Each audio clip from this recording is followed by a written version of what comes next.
Sur ma web tv.info aujourd'hui, eh bien, je m'entretiens avec Daniel Poulain du journal mrg.com. Monsieur Poulain, vous suivez, on peut dire, vous suivez à trac la voie de contournement depuis le tout début. Oui. Vous avez votre idée là-dessus.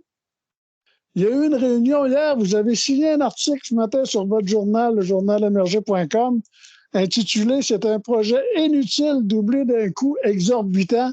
Expliquez-moi ça. Bien, disons que l'Assemblée d'hier était extrêmement intéressante avec M. Joël Schott, dans le sens où il nous a détaillé énormément de choses.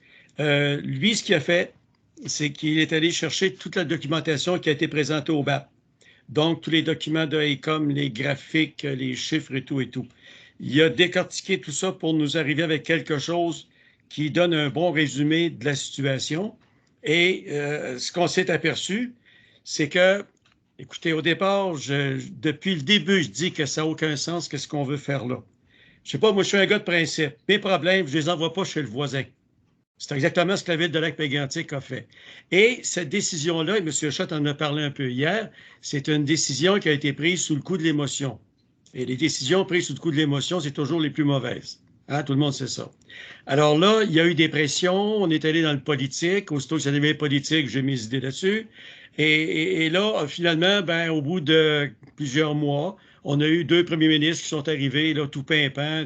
Puis là, on va assurer la sécurité des gens de Lac-Mégantic, puis on va vous occuper de votre santé mentale, etc., etc. On est rendu en 2022, puis qu'est-ce qui s'est passé? Moi, je veux dire que 3/4 des gens de Lac-Mégantic, là, la catastrophe, là, ça nous a fait mal. Moi, j'ai perdu personne de proche là-dedans, mais j'ai des amis proches qui ont perdu du monde là-dedans. Le feu était à 500 mètres de ma maison. J'ai passé la nuit à prier pour pas que le feu saute sur la rue Laval, pour que ça monte. Alors là, la catastrophe, je l'ai vécue. Mais savez-vous ce qui m'a fait le plus mal comme personne qui est née à Mégantic, qui a été élevée à Mégantic, c'est quand on a pris la décision de démolir le centre-ville. Ça, là, ça n'a pas passé. Et je ne suis pas tout seul pour qui ça n'a vraiment pas passé. Puis regardez où on est rendu, là, 9 ans plus tard. Ben écoutez, moi, je n'appelle pas ça un centre-ville. J'ai fait de la rue principale pendant 13 ans, puis une définition de centre-ville, c'est pas ça. Et si les gens qui étaient là s'étaient assis pendant 5 minutes avec du monde qui sait c'est quoi du commerce puis du centre-ville, on ne serait peut-être pas rendu là. Donc, le politique était se mêler de ça, puis bon, comme l'a dit M. Schott hier, quand un projet est mal parti, bon, ben, ce qui arrive, c'est qu'il reste mal parti, et plus il est mal parti, plus il s'embourbe.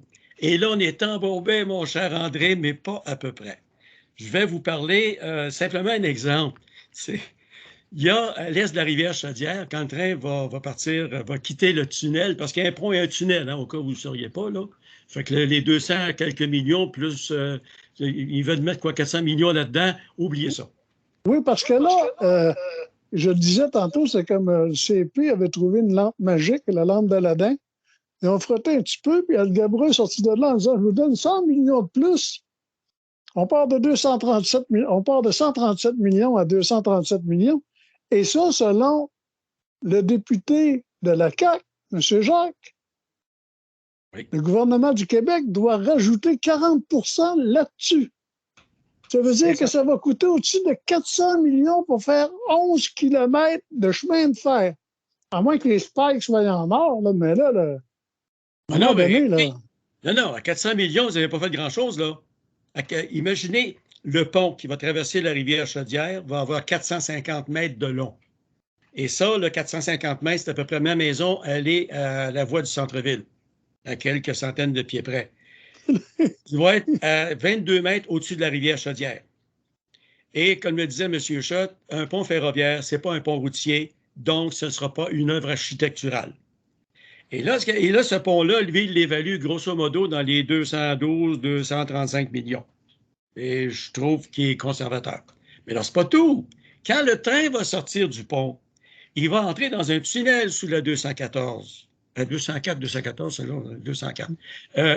Il va passer dans un tunnel. Et à partir de là, sur 75 % de la distance à aller jusqu'à Vachon, ça va être une tranchée de 75 pieds de creux. Et cette tranchée-là va passer, et là, vous allez rire, ce tracé-là va passer dans un milieu humide, un assez grand milieu humide. Et là, il y a un cours d'eau dans ce milieu humide. Alors, les génies qui ont conçu ce projet-là ont décidé qu'on allait tasser le cours d'eau de 500 mètres. Mais comme disait M. Schott hier, la nature étant ce qu'elle est, et ça, regardez n'importe où on a fait des choses du genre, toujours le cours d'eau va essayer de revenir à son emplacement original. Tout le temps. Même pire que ça, il y a des gens qui ont fait des recherches et le circuit que le pétrole brûlant a pris, c'est celui d'une rivière, d'un ruisseau qu'on avait empli à une certaine époque, vers la fin des années 1800. Alors ça, la nature, elle, on ne peut pas se battre trop contre ça. Mais là, calculer le pont, calculer le tunnel, là, 400 millions, là, vous n'avez rien fait encore. Puis, le pire là-dedans, que je trouve, c'est qu'à un certain moment donné, il y a 196 mesures d'atténuation. Si votre projet était si beau, si fin, si beau, là, puis si fin, puis si parfait, là, dans le Saint-Monde, avez-vous besoin de 196 mesures d'atténuation? Des murs anti-bruit de 3 mètres de haut en pleine nature? Et là, il y a une des craintes qui est arrivée vers la fin, et ça, c'est important, c'est la nappe phréatique. Parce qu'on va dynamiter. Parce que là, de ce côté-ci de la rivière, moi, je suis à rue Laval, bon, le train, quand même, ça descend, il n'y a pas de monticule, il n'y a rien. Mais quand vous avez traversé de l'autre côté, du côté est, là, le train, il ne fait pas les montagnes russes, là, il faut qu'il passe tout droit. Alors là, on va faire du dynamitage pour se faire une tranchée de 22 mètres de haut. Et là, la tranchée de 22 mètres de haut, ça va impliquer quoi? On est dans le granit. Donc, on va faire de la fracturation avec le dynamitage, c'est sûr et certain. Comment est-ce qu'on extrait le pétrole avant de mettre l'eau dans la terre là, pour extraire le pétrole? On dynamite, hein? C'est ça qu'on fait. Alors là, si on arrive au principe de la percolation, quand il y a de la pluie, l'eau pour se rendre à la nappe phréatique, ça prend énormément de temps. Ben ça, on l'a vu quand ils nous ont fait la nappe phréatique, bon, ils nous ont expliqué combien de temps ça prenait et tout. Et l'eau suit naturellement les fracturations dans le sol. Alors maintenant, imaginez-vous que moi, une locomotive qui perd pas d'huile, là, je ne connais pas ça. Je n'en ai jamais vu, puis je pense que je n'en verrai pas non plus. Donc, comme l'expliquait M. Schott, ce type d'huile-là, c'est un liquide qui est visqueux. Ça va lui prendre beaucoup plus de temps à atteindre la nappe phréatique, mais il va faire le même circuit que l'eau. Il va passer par les fracturations et ajouter à ça les vibrations que le train va provoquer sur le terrain. Bien, ça va juste, ces fracturations-là, les multiplier, les rendre peut-être un peu plus grandes. Et là, il y a des gens qui ont des puits artésiens qui sont en dehors du fameux 100 mètres qui a été exploré, qui disent, là, ils nous disent, on vous garantit de l'eau pendant les 2 prochaines années. Ben oui, mais pauvre monsieur, même la goutte d'eau qui tombe demain matin, dans 2 ans, ne sera même pas rendue encore à nappe phréatique, c'est sûr. Alors là, ces gens-là sont vraiment extrêmement inquiets. Il y a du carottage qui se fait, mais qui se multiplie. On nous dit que c'est par simple sécurité et tout. Ben, écoutez, là, je commence à avoir de la misère. Mais ce qui est important, la première chose que M. Schott nous a dit hier, il dit la première règle de la sécurité ferroviaire, c'est d'éliminer les courbes. Sur le tracé qui est proposé à l'Office des transports du Canada pour faire ce tracé-là, on double le nombre de courbes qu'on a présentement. Alors là, donc, peut-être qu'on ne double pas le danger, mais par contre, on double la possibilité de risque de danger. Ça, c'est sans compter que le train va passer à 40 000 à l'heure. Il va passer à 40 000 à l'heure. Ça, déjà là, je commence à l'aimer pas mal moins, celle-là.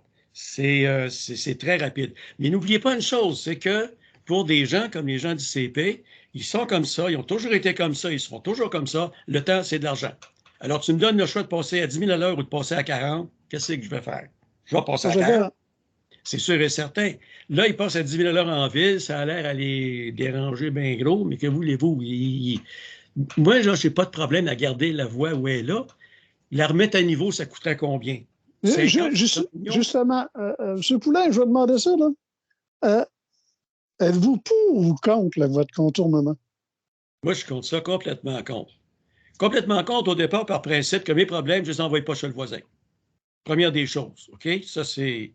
Écoutez, là, il y avait cette décision-là de sortir le train du centre-ville, là. C'est une décision strictement prise d'une manière émotionnelle. C'était pas une bonne décision. Il aurait fallu probablement s'asseoir pendant une demi-heure, trois quarts d'heure, puis se calmer le pompon et commencer à se demander, bon, est-ce que j'envoie mon problème chez le voisin, puis me le mettre à dos, ou est-ce que je m'arrange avec mes problèmes avec l'aide de mes voisins?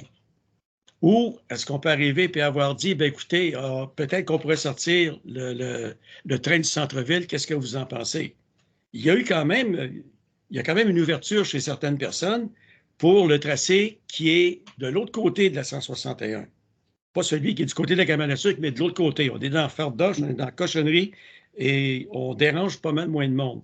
Mais ce tracé-là, on était comme dans une espèce d'urgence, je pense, et on a dit, bon, c'est ce tracé-là qui va être le bon. M. Schott nous a dit hier, j'aurais aimé voir le cahier des charges qui a été donné à ECOM, exactement ce qu'on voulait qu'il fasse. Exactement savoir les critères qu'ils avaient à respecter. Mais ça, on ne sait pas, on ne l'a pas, le cahier des charges. Et quand on a demandé à un fonctionnaire, il y a eu une réunion de consultation où on n'a pas consulté bien fort. Et il y a quelqu'un qui a dit, ben, la voie de contournement, on l'envoie ailleurs et on s'est fait répondre par un fonctionnaire. Non, c'est ça qui est ça, puis c'est ça qui va rester là. En plus de ça, pour vous dire comment c'est mal foutu ce projet-là, le dernier organisme qui a un mot à dire là-dedans, c'est l'Office des transports du Canada qui va dire oui, vous pouvez y aller ou non, on n'en veut pas. Et c'est déjà arrivé qu'ils ont dit non, entre autres un projet à Calgary où on voulait allonger une portion de gare de triage qui entrait dans un quartier résidentiel et l'Office a dit non, trouvez d'autres choses, vous ne l'aurez pas. Alors l'Office n'a pas encore donné son aval au projet. Mais là, bizarrement, ils ont commencé à acheter du matériel. Ils ont commencé à travailler sur les expropriations. Ça, M. Lapierre, normalement, quand un enfant fait des choses comme ça, c'est parce que là, il dit, là, j'ai commencé, tu n'as pas le choix de continuer. Hein? Bon, écoutez, arrêtez de rire de moi, là. Et politiquement parlant, OK? Un politicien qui change d'idée, il y a juste les fous qui ne changent pas d'idée. Ça, mon père a toujours dit ça. Mais un politicien qui change d'idée, là, c'est pas trop bon pour l'image, hein? Alors là, vous avez un paquet de politiciens qui se démènent comme des jobs dans l'eau bénite depuis 7 ans à nous dire que ça nous prend ça absolument. Puis là, on se fait dire que ça n'a ni queue ni tête. Est-ce qu'ils vont se retourner et dire, ah ben là... Donc, pour s'en sortir élégamment, et là, je parle aux trois maires. Si vous voulez vous en sortir élégamment, faites un référendum dans chaque municipalité pour savoir exactement ce que les gens dans vos municipalités pensent. Si à Lac-Mégantic, 85% du monde disent, écoutez, laissez la traque où elle est là, elle ne nous dérange pas, puis, tu sais, on est capable de contourner le train aujourd'hui par la rue Papineau, etc. Bien là, si vous avez que la population derrière de vous, vous n'avez pas changé d'idée. Vous suivez ce que vos commettants vous disent, ce que la population veut. Il y a une personne élue qui est allée dire à un citoyen que, ah ben là, c'est un dossier fédéral, on n'a pas le droit de faire des référendums, ce qui est tout à fait faux. Il y a une loi au Canada qui nous permet de faire un référendum. Bon, on est quoi, 9185 avec Mégantic au dernier décompte? Ben, allez chercher 25% des citoyens habiles à voter avec Mégantic sur une pétition. Donc, je suis au conseil de ville, puis j'ai le cadre de ma population qui me dit, écoute, là, j'en veux un référendum, puis ça presse. Ben, mettons que j'ai pratiquement pas le choix de le faire. Parce que là, quand on est rendu à commencer à dire des choses comme ça, c'est parce que là, on n'a plus d'arguments. Comme aller dire à M. Côté, écoute, tu connais tout ça, toi, tu es ingénieur, toi? Lui, il n'a pas dit un mot. Mais moi, je me serais fait dire ça, j'aurais dit, toi, tu es ingénieur? Ah. Mais là, hier, on avait la chance de rencontrer un monsieur qui connaît son affaire. Puis, dans mon article, je ne dis pas tout parce que mon ami Rémi était là. Alors, je laisse à Rémi quelques petites choses qu'il pourra ajouter. Entre autres, toute la portion sur la force centrifuge, qui est extrêmement intéressante. Et là, on voit les coûts qui montent et qui montent et qui montent. Et puis, écoutez, là, même moi, dans ma tête, là, je vois un pont ferroviaire de 450 mètres de long qui va avoir dessus quelque chose comme peut-être 12 ou 15 wagons qui pèsent dans les alentours de 32 000 livres chacun. Ben là, écoutez, là, ça prend un méchant pont. Donc, le pont, là, il ne coûte pas 25 millions. Fait que, Daniel Poulain, si on comprend bien, on pouvait chanter aujourd'hui sous les ponts de Paris. On pourra chanter bientôt sous les ponts de Lac-Mégantic. On va en avoir à peu près à toutes les 40 mètres. Et quand tu parles de la longueur du pont, là, tantôt, tu partais pour moi, j'ai dit, je trompe, parce que je ne traverse pas la rivière, pour moi, il y a la longe. Mais là, tu traverses la rivière. On va suivre le dossier, puis j'espère qu'on va pouvoir se reparler là-dessus. À Puis peu près certain. À peu on près va, certain. on va, Oui. C'est parce que là, hier, il y avait des gens de Mégantic et de Nantes qui étaient à l'Assemblée hier, et ces gens-là ont demandé voir si une assemblée d'information comme celle-là pouvait se faire à Nantes et à Mégantic. On n'a pas eu de réponse directe, mais mettons que ça regarde bien. Daniel Poulain, merci beaucoup.